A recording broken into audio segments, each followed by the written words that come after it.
Hi, Arlene. Hi, Arlene. Arlene, hi Derek. I guess I'll start really quick. I don't know where I left my book, so I had to do like the rest of the audio version for the back half, but I did take my notes on my paper, so I'll just read off what the last couple, basically the back half of the book. Um, the couple things that I wrote down was accept death to be more involved with life and ask yourself, there was a part where he's talking about the little bird on your shoulder. Ask yourself, is today the day? Am I ready? Did I do enough? The next thing, once you learn how to die, you learn how to live. He also said something to him in the middle of him, like saying, you can run outside, you can go out, play and everything, but I appreciate that window more than you do. And it's something so simple because that's where he sits and watches grass grow, basically. Um, his wife, Charlotte, right? I wrote down Charlotte knew that he needed a sense of purpose towards the end of his life, even though people and or strangers were taking up her time with him. So I think, he talked a lot about Charlotte, but like not really about Charlotte, just kind of like her role and her helping him and everything.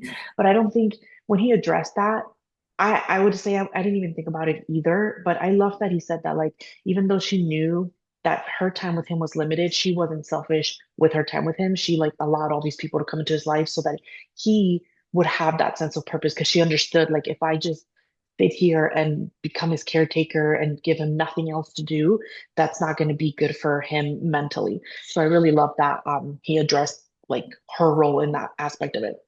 The other thing is detaching yourself from the experience. Let it penetrate you fully, feel all the emotions, address what emotion it is. Like, oh, that's envy, that's jealousy. I feel it. This is why I feel it, and then let it go. Um, if you found meaning in your life, you wouldn't want to go back. And this is referring to when he was like, "Oh, don't you think to yourself, I wish I was younger in my 30s again?" And he literally told him, like, if you were satisfied with the choices and everything you've done with your life, you wouldn't even want to go back. You would just want to move forward. And then the little like upside down thing to that is part of me is every age that I've been. I've been 35, I am 36, I'm still 37. Like all the mentalities and mindsets and wisdom that came with every age are still with him. Um, then he said, in the beginning of life, we need other people, like a baby. And then now at the end of his life, he needs people, like if he's going back to his baby ways. But he even said the secret is we need other people along the way as well. Not just us needing them, but them needing us, like and being that person to people who they can come to and talk to, and letting them like get their story, basically. Um, I just wrote this down when whenever his class was like, oh, they won some game or something. They're like, we're number one, we're number one. And then he randomly was like, what's wrong with being number two? And then it literally just switched to like the next story or whatever. It's like, it leaves you thinking like, what is wrong with being number two? Okay. Um, a little bit later on in the book, I think this was with the interview with Koppel, where they kind of let the camera rolling. They left the camera rolling and he was just like, this disease is going to take my body, but it's not going to take my spirit. And I just love that. And I wrote it down because facts. And then when he told them like his gravesite, like, oh, I found this little tree. Will you come visit me on Tuesday? Because like we're Tuesday people. And I was just like, facts. Um, and then he even told, he's like, it's not going to be the same if we don't talk. And then he's like, well, you'll talk and I'll listen this time because he did a lot of the talking, during their meetup times. The next thing that I really liked is what that he addressed. I wrote it down. We don't see ourselves as part of nature. That's why we never think it's going to get us or it's going to be us because we don't see as part of nature, even though dying is just as natural as, being born. We think we're above nature. The difference is as long as we love others and, we are loved, we never really go away the way other things of nature just kind of, wither away. Um, and then the other thing was when he asked him, if you had 24 hours that you could get back, what would you do? And he was just like, I would wake up, have some breakfast, like the most like simple, mundane things. And I just wrote misses and appreciate the small things because I think when you get to that point in your life where, he had got to the end where he literally was just like, he didn't even care about his kind of physique anymore because he was literally just skin and bones. You just get there. You're like, I wish I could just have a normal breakfast with my wife and go have some pasta at like my favorite Italian restaurant. And then the last thing I guess I wanted to say was, Eric Dane passed away last Thursday.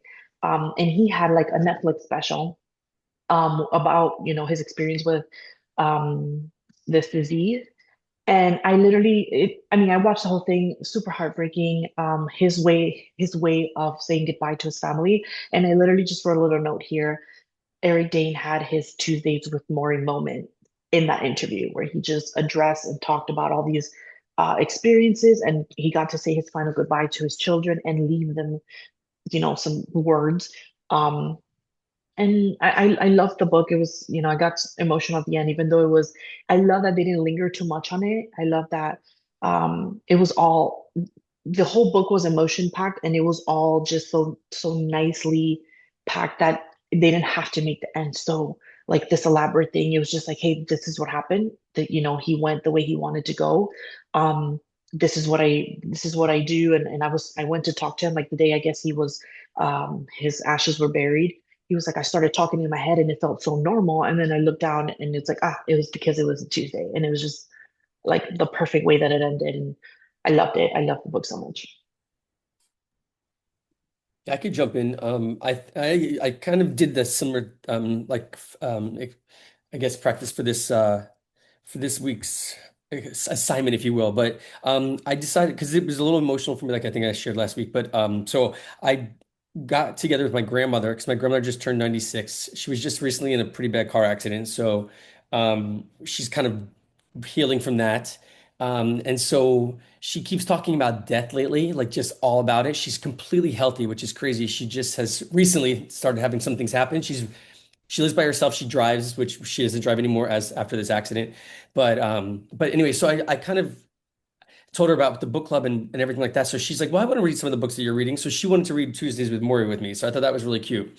So so we went through this together and we talked about the ideas and things so what I did was I took hers and my thoughts and kind of put them together to kind of share what I think was interesting to hear her connect with.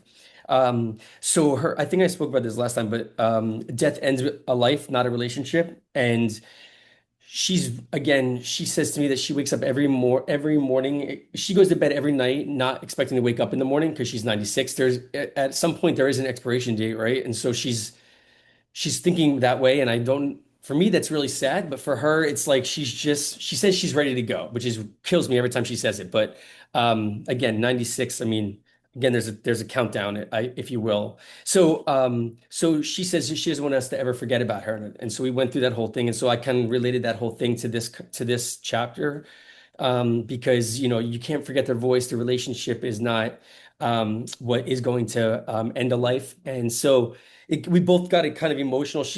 Her way of getting emotional is she's like, okay, let's talk about the next thing. She's like, just move on. She doesn't want to talk about it. And then her big thing, which has always been, which I thought was really interesting, is when you're in bed, you're dead. She's all about moving around. She goes on these long walks every day. She used to go on long drives, but now she knows that that's not something she should be doing. Luckily, nobody got hurt. But so that was a big one for her because while she's very healthy, she doesn't drink, she doesn't smoke, she never has. She's very active. She sang in her church choir for a long time, and little bumps along the way. But overall, in looking at all things considered, she's very healthy compared to some people her age. But this was a big one that stood out to us because when you are laying there doing nothing, she feels like it's like you're dead. So she tries to do as much as she can. So she hates when there's snow on the ground because she can't go walking because she's afraid she'll slip. So she just walks around her living room and like literally does laps. It's like I can just, and she tries to do puzzles all the time as well. Um, and then the other one we came up with was love each other or perish. And then Morrie keeps talking about this because he talks more about this as he thinks about his summary of his life, and as his philosophy. And so she and I kind of correlated to, if you don't love each other, there's really nothing much that you're really able to offer each other. And so if that's not something that you have with each other, then why continue with that relationship? So it's something that was really kind of interesting to think about. And then Morrie, when Morrie is crying all the time when they visit, and he always says, "I'm going to miss you. I'm going to miss you," even though it's something so general and something that we probably say all the time to each other or to loved ones and things. My grandmother says that she doesn't say it. She won't say out.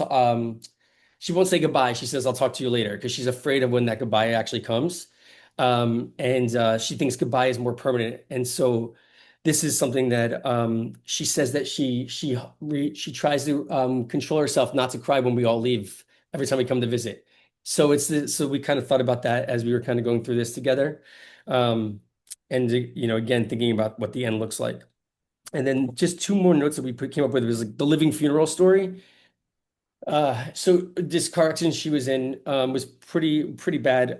She went to go visit a friend in the hospital, and unfortunately she pressed the wrong she passed out supposedly, and she went through the front of the hospital instead of parking in a spot, like through it, and didn't luckily have anybody in the waiting room when it happened, or there would have been a lot of problems. But luckily nobody was there, and it didn't. But I said they should put her name on the door because she essentially built the front of the hospital. I said it should be, it should be in honor of you, and she didn't really think that was funny. But so she said that when she came to, she woke up to all these doctors and nurses standing over her, and she was so freaked out that it scared the hell out of her, and she was like, she thought she was dead. And that's like the second time something like that has happened in her life, and so having a living funeral story.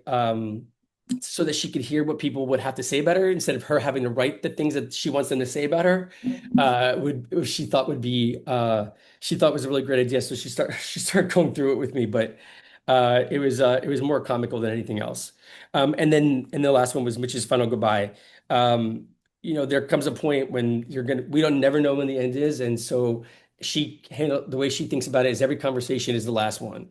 And so I started getting a different perspective of what she talks about and what she says to me and her careful choice of words. And now I'm more careful with what I say to her. I won't use goodbye or things like that that are a little bit more permanent to her.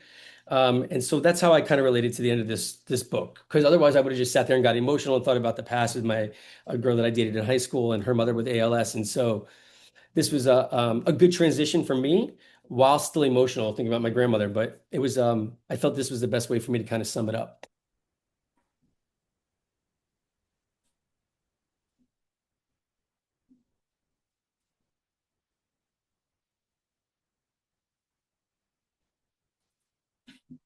I'll jump. Uh, and I think, as I mentioned last week, you know, at the conclusion of this book, you know, he basically said, Mitch said, you know, if you have the college professor or the high school teacher or someone of academia, you know, in your life. And so I felt blessed that, you know, I've got Kurt in my life.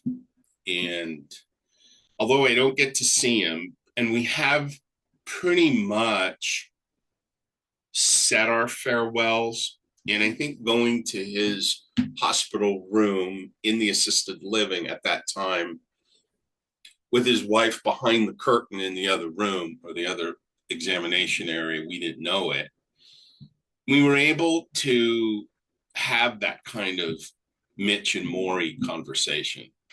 And it's a very, very powerful, it's a powerful time. I mean, I've witnessed, you know, my mom passed away almost 10 years ago, my dad 53 years ago, uh, in-laws gone.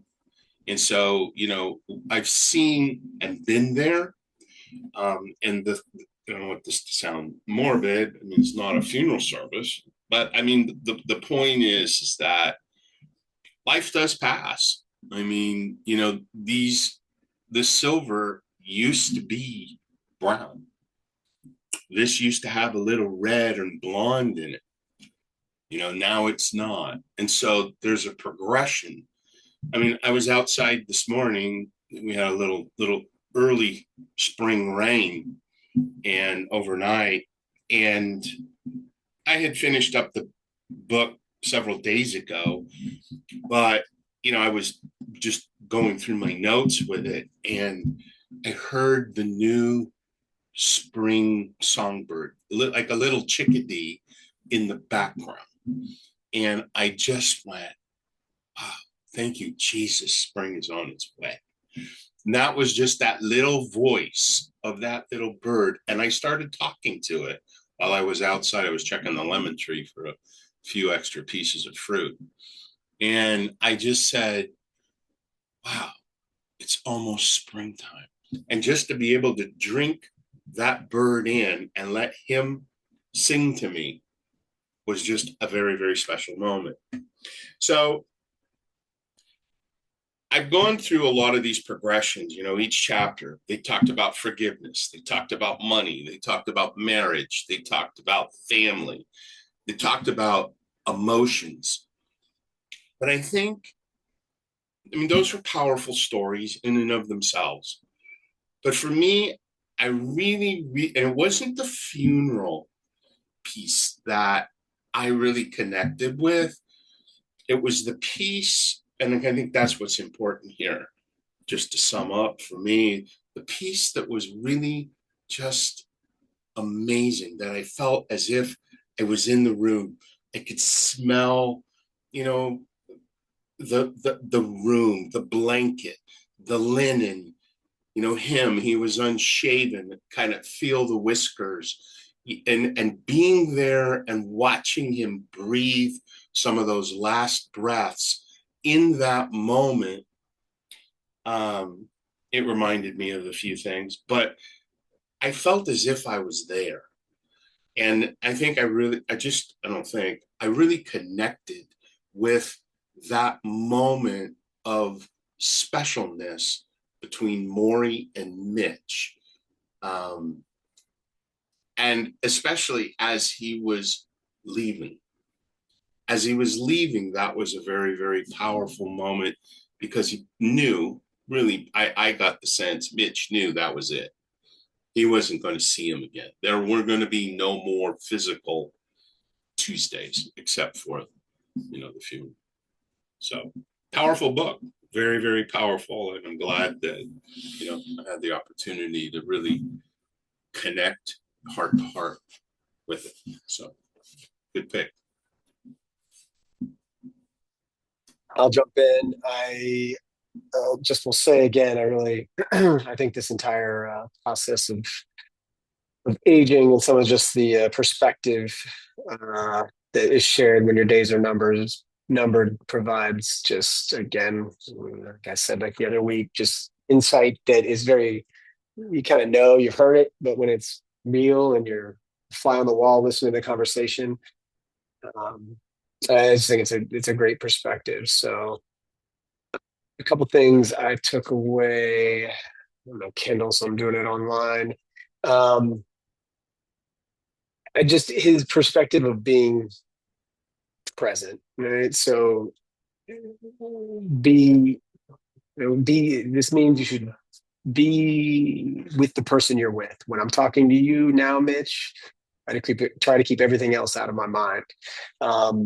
So many people with far smaller problems are so self-absorbed, their eyes glaze over if you speak for a certain amount of time. And just talking about like just the general idea that he has got so many things top of mind, yet again, his days are numbered. So he knows it's finite. And so he can put all of that to the side and just focus on who he's with.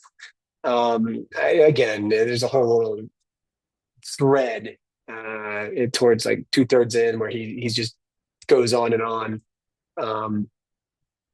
So I'll just leave it with, I think, the perspective of, he left it as like, when you're dying, you see it's true. We all have the same beginning, birth, and we all have the same end. And really, what do you do in between those times, and how do you make those days count? And I think it was a really unique kind of juxtaposition of each Tuesday. It was a little worse. It was a little harder. It was a little more, you could see the change and you knew the cliff was coming. But despite all that, today we talked about marriage.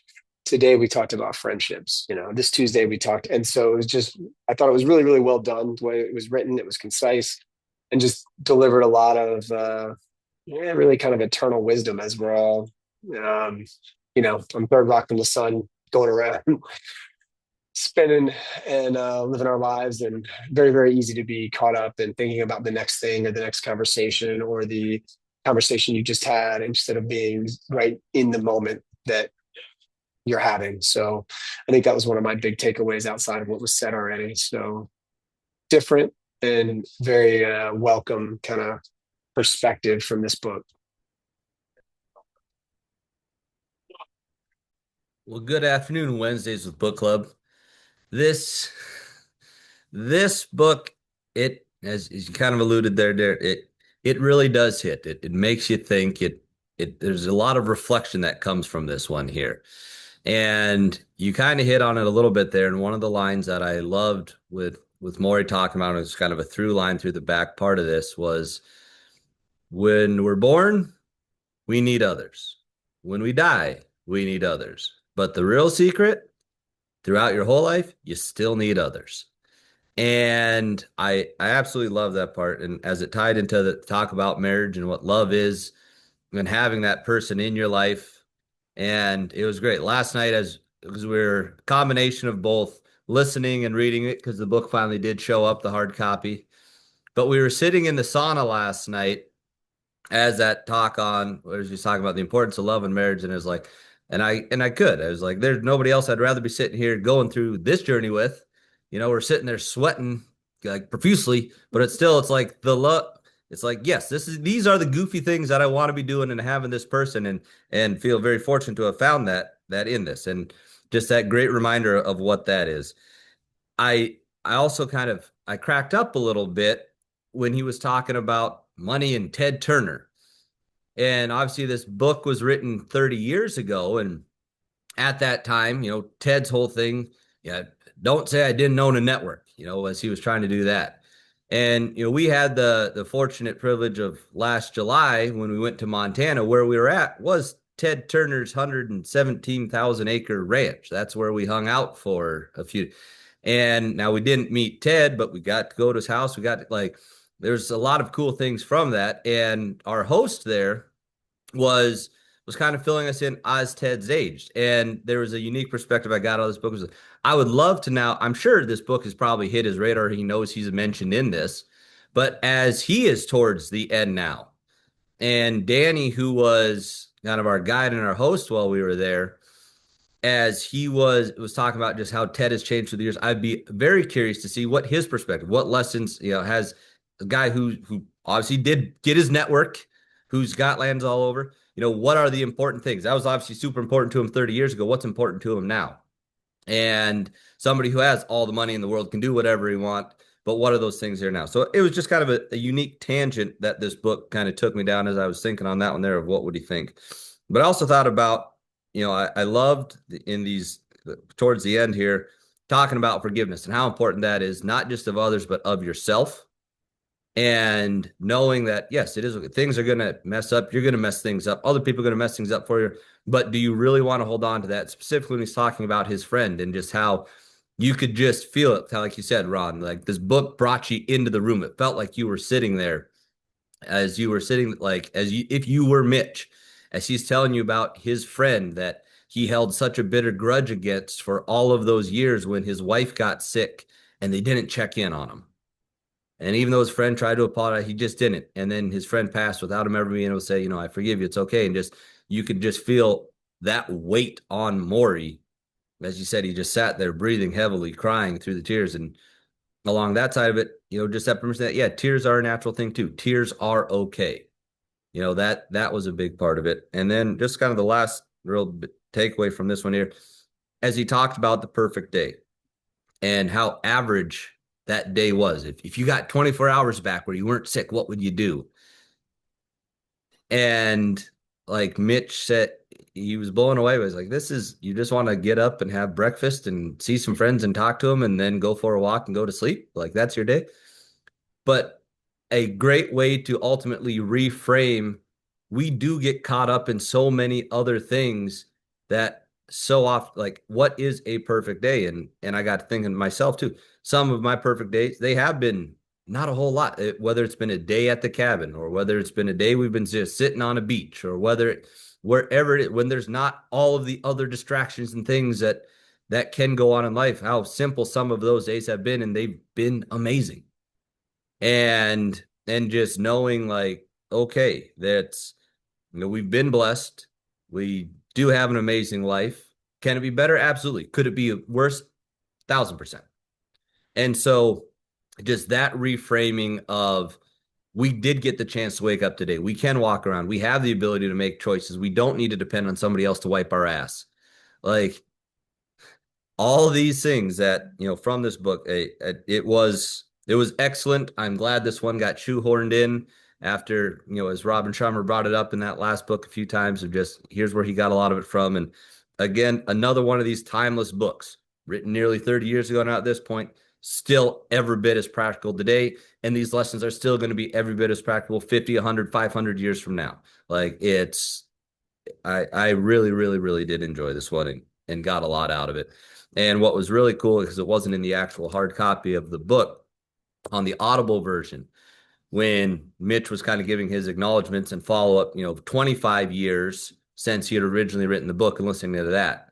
And then the last little bit were some of the tapes, and you could actually hear Morrie and how cool that was. Like, and as the book kind of alluded to, the things that cheat death are photos and memories, and you never truly die if you're left in the hearts of loved ones. And just, moving forward, what are the things that I can do every day that are going to leave that impact on others? And that one day when we're all gone, how do I live on? And is that a good way that I want to be left? So anyways, it was a very interesting and a very good read. Brought quite the roller coaster in the journey there. So enjoyed that one. Yeah, same thing. I don't know what everybody else has jumped in and said their takeaways were, but I think it was a very, very powerful book and lesson on legacy, on being present, and being surrounded by people you love. I think I absolutely love just the different stories that he shared of different individuals throughout his time, where it just makes you think and be a little more present in your own situations on how are you handling things, so that way, right? Like, how does that ultimately reflect in somebody else's thoughts of your legacy or how you've impacted their life? And so I just really, yeah, I enjoyed the book. I have definitely been thinking internally of like the own things I'm going through, whether it's with my team, good, bad, and different. It's just how am I treating people? How am I leaving them? Obviously, my goal is to leave them better off. But would somebody share a story about me with a positive impact? On how I treated them or how I gave them time or how I was present with them in the future, right? Am I living my life and making my decisions in a way that somebody would find impact from me? So great book. And I will say I did like the fact that there was humor all the way through it. Like he never lost his sense of humor. And specifically the example when Mitch is helping get the phlegm out. And it's, when did I give you a B? And just hacking it, like, just good little stuff. I can go next. That was really awesome, by the way. I love your guys' takeaways, everybody. I have a slight order here. So that was interesting how you mentioned that about Eric Dane passing away from ALS, and it was just so mirroring. Like he got to say goodbye to the world and his kids. The whole thing was just like, oh my gosh, so powerful. And then the other thing I related to with Justin, or you're talking about your grandma. Like your grandma's what, 92 or 5 or something, you said? She's 96. Yeah, 96. That's amazing, right? My mom is 92. And when you're talking about like going over this book with her, I think that's like so beautiful. It kind of is mind blowing to me. I think it's awesome that you're doing this with your grandma. I'm eating my mom for lunch, but it's like, I'm going to kind of do that kind of with my mom too. And one of the things I was going to say, like, I saw this as a total sidebar. You could make like a sweater and they put the red paint on the hands or paint on hands, and you get your grandma to hug you, and then they mark a sweater. That's like a neat way that I've seen people kind of get hugs. He's thinking about it. Okay, and then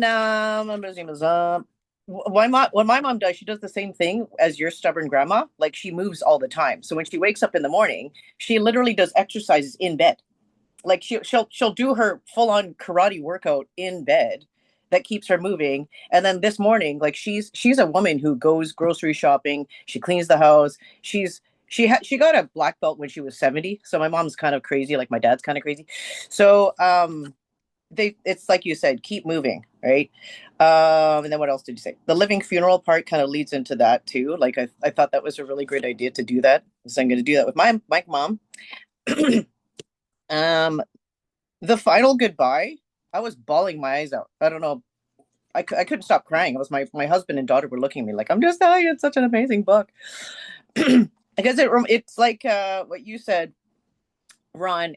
I've also been in the presence of like when somebody passes, and when you see the person before the soul leaves the body, it's very clear how precious life is. And one of the weird morbid things that I always wanted to do is I wanted to touch a dead body. Like I want to feel the tactile, like what's it like when the soul's not in the body. And so I at the time my daughter was in the room with my brother. My husband's brother passed away at 48. And so when we were there, I had to walk my daughter through this process of saying goodbye to somebody like her uncle. And so when he had passed and we went in the next day to visit his body, I said, Josie, touch his arm, right? Touch his arm. And it really was icy cold. I don't know if any of you have touched actually a person who's passed. And then I touched it, and it was scary for me to do it, but I made my kid do it first.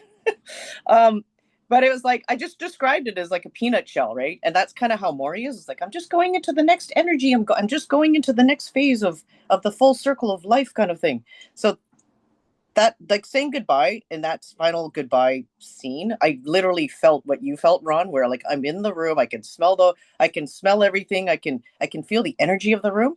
And then when you have that, it's like a gift to be in a room with somebody who has actually passed and really feel the fragility of what it is to be in this place and in this body. It does make you want to live a little bit better. That at least does for me. And then it kind of reminded me of the time when somebody else said like every day's like our last. I dated a guy who he had a condition where his stem cells actually destroyed themselves, and so it was a 1 in 2 million kind of condition. So every day we were together, we made it like he could die from a paper cut. That's how precious life was. And at the time he was only 22. So we had a relationship. It kind of ran the course, but interestingly, like I was going through a hardcore divorce, and it just happened that his stem cell transplant was the same month as my actual divorce proceeding. So we were able to lead through and make every day like our last. And it was making it like a choice. It's a choice to either be depressed about the shit that you've been thrown in life, or make every day count. And so we together made every day count. That leads to my bigger takeaway of the whole thing was Morrie and Mitch's ability to listen, like really listen to and be present to the people that you're with. And I find that happens in this group. So I'm really grateful. And then it leads to what happened last week, which was the Olympics with Eileen Gu. I don't know if any of you followed her, but she kind of is so articulate. Like, if you look into her background, she really lives, right? And she's such an inspiration for all women out there. But it's about choice. And we have the choice to actually use and engage our brains of how we actually think. So she talked about like stillness is the key, that she's in her head a lot, and she does a lot of journaling, and you can control what you think. And she's only 22. Like, to have the insight that she has is like, if you can control what you think and control who you want to be, you can actually make it. And so she was talking about how if her little inner child was able to look at her today, she'd be so proud. And that's kind of how I'd like to live. And I feel like Morrie has that. Like, his little inner child would be really happy at who he was, leaving the legacy he has in this book. So, and then lastly, I just wanted to end on the part about the tree where he got Mitch. This is our place to meet. And I think everybody should have that with their loved ones. And so for where I'm in Vancouver, there's a big rock on the beach. And so that's kind of the spot where we told our daughter, when we go, sprinkle us over there, and then just come hang out on the rock and have a drink or whatever, right? So that was kind of a neat connection to actually feel that this guy left a place for his loved ones to come talk to him. And so yeah, that's my takeaway for this book. I love this book so much. And thank you for bringing it to the book club. Ready, Jay? Hey guys, I'm headed into a meeting, so I'm gonna make mine really, really quick. I was in a meeting and headed to another meeting right now. Um, I love the book. I do like the part at the end, Chris, that he talked about taking it to publishers and be like, no one wants to publish a depressing book where someone's dying, and like, the way he spun it. And for me, the end was sad too.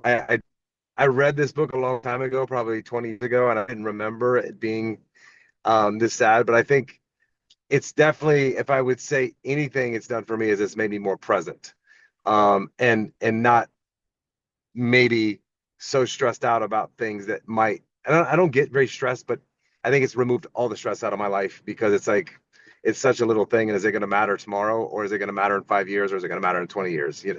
So I mean, I think that's what this book has done for me the most, is one, just appreciate your life, appreciate your health.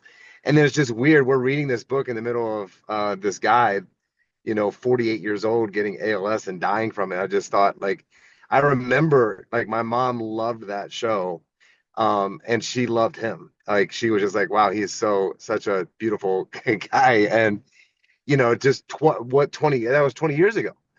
Like, what 20 years can do in your life. Like, in 20 years is nothing, and how much things in life can change in 20 years. So, like you said, Arlene, life is just so precious. And I think this book just puts that light on that even more, because we don't know what's around the corner, what's going to happen tomorrow to us or people that we love. And it's like, just don't waste a moment being angry or being stressed or being anything, because it's just not going to do any good. And you never know when something is not going to go exactly your way. And, life was perfect before, and now you're like, man, now I'm faced with something. So I really like the book. I I forgot where we were because I finished the book, and I text Lola today because I'm 75 pages into the other book, and I thought we were supposed to be in the other book already. But the other book is really, really good. I think it's going to be a good tag along, in order of, I'm not sure who suggested this book, but it's really good on, accomplishing your dreams and goals and things like that. So I love this book, and excited that we read this together. What's the name of the new one? Hard to Start. Hard to Start. Yeah. Got I it. forgot the author's name already, but I'll All put right, it guys, in I got to the go into chat. this meeting. I love you guys. We'll see you guys next week for See the ya. first meeting of the new one. Author's last name is KADAVY. That's right. The last name. Yeah. All right. KADAVY. Have a good week, guys. See you. Thank you. Bye. I got to run too.